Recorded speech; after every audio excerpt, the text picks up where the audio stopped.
My name's Derek Petry. I'm the Vice President of Research with Choice Genetics, and today I'm going to talk to you a little bit about CT, or computed tomography.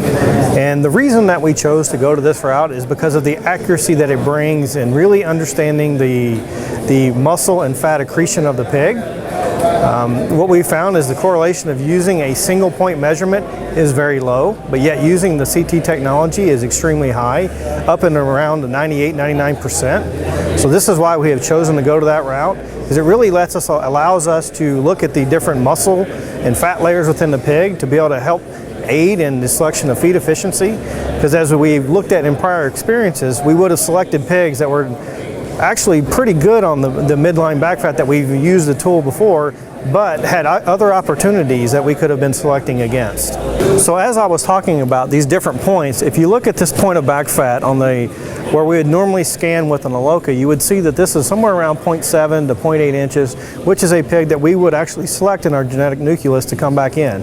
However, what we have seen is on the cap of the butt, as well as on top of the ham, we have about a little over an inch to an inch and a half of fat, which is not good for when we're looking at feed efficiency. So this is the reason why we want to use a tool like this, so we can really understand how the muscle development works and how the fat accretion works. So a couple things that are unique to our company is, for instance, the weight that we're taking these pigs when we run them through the machine, which is a normal weight that we would see in slaughter in the U.S. of somewhere around 275 pounds. We are the only company in the world that are collecting data on both boars and gilts, as well as our goal for the year is 10,000 candidates to be run through this machine. And since we have figured that this is very important in the paternal lines, we've decided to also include this in our maternal lines in 2014, at which point we will be ramping up to 20,000 annually to include these.